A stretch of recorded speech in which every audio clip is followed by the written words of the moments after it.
This is the brand new Hoka Gaviota 6 and this is the Gaviota 5. On the surface, these two shoes look almost identical.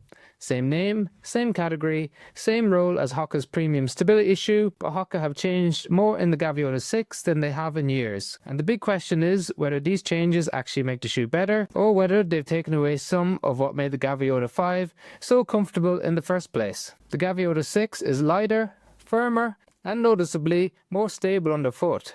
It feels more performance orientated for running, but also a little less plush for walking and standing all day. So in this video, I'm going to run you through the key numbers, what I like, what I dislike, and compare it directly to one of its biggest competitors, the ASICS Gel-Kayano 32. Let's start with the key numbers, because this is where the first key changes show up. Both shoes keep the same 6mm drop, so nothing dramatic has changed there from a geometry point of view.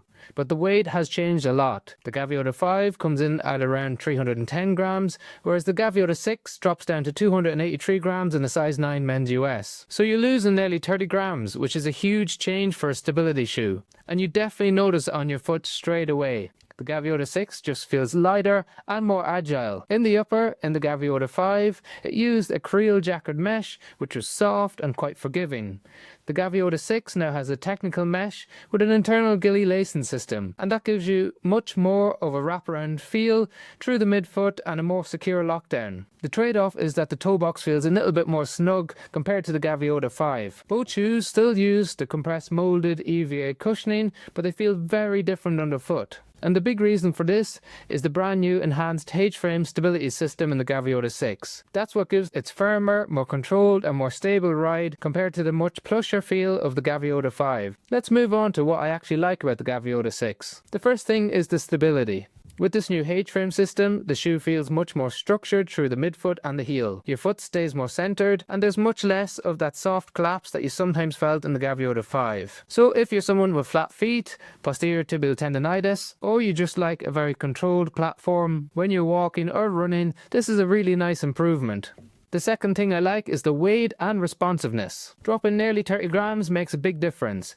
The shoe feels lighter, it feels quicker, and it actually works much better now as an easy to moderate pace running shoe. The Gaviota 5 always felt more like a walking and recovery shoe first, and a running shoe second. The Gaviota 6 feels more balanced between these two. The third thing I like is the lockdown and the secure feel throughout the midfoot. The internal gilly lacing system gives you a really secure wraparound feel, and your foot just feels more planted inside the shoe, especially when you're cornering or changing direction. But there are definitely a few things that I don't like as much with this update. The first is the firmer feel underfoot, especially when you're walking. If you loved the Gaviota 5 because it was soft, plush and extremely forgiving for long walks and standing all day, the Gaviota 6 is going to feel noticeably firmer. It is more supportive, but it is less relaxing on your feet over longer periods of time. The second thing is the toe box fit. Because of the new upper, which is a bit of a wraparound feel, and a slightly tapered fit in the forefoot, thanks to a slightly narrower forefoot underneath your foot, it means that it wraps around as a little bit more snug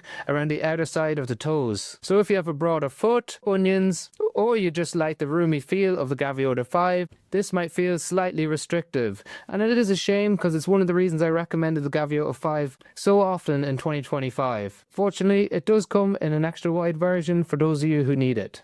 The third dislike is the changes to the heel and to the tongue.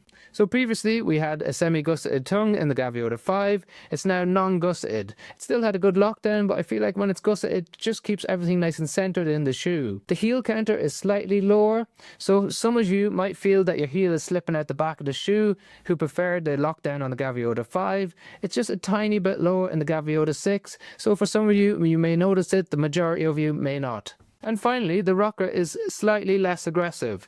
Yes, we still have an incredibly stiff shoe in the forefoot to add lots of protection, but because the rocker isn't as aggressive, it won't be as beneficial for those of you who enjoyed offloading the big toe joint if you got arthritis there, or for if you have sensitivity in the ball of the foot. But it still does an excellent job at protecting that area. It just doesn't facilitate as much of a push off as we get in the more rockered Gaviota 5. So before we finish, let's compare it directly to its competitor, the ASICS Gel-Kayano 32. These are probably two of the most popular premium stability shoes on the market right now, but they feel very different on foot. The first big difference is the cushioning and underfoot feel. The Kayano 32 is much softer and much plusher overall.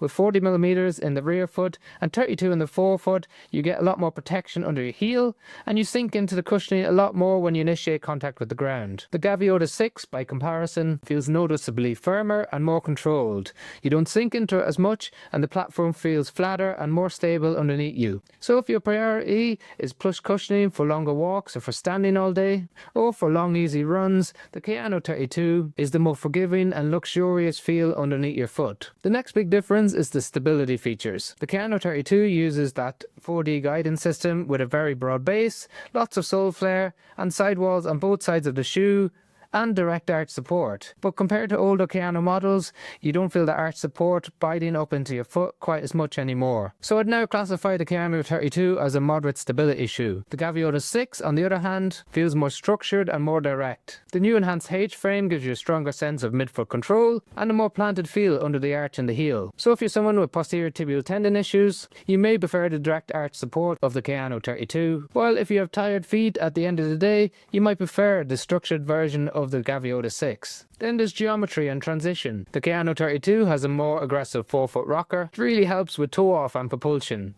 especially if you've got stiffness through the big toe or in the forefoot. The Gaviota 6 is flatter through the forefoot and less rockered, so it feels more natural and stable, but not quite as smooth or propulsive in the push-off phase. The Kayano 32 comes in around 300 grams and definitely feels like a max cushion cruiser, brilliant for long runs and easy miles, but it never really feels quick. The Gaviota 6 is lighter at 283 grams, but feels noticeably more agile and more responsive. So if you want a stability shoe that feels snappier for running, then the Gaviota 6 is a good option.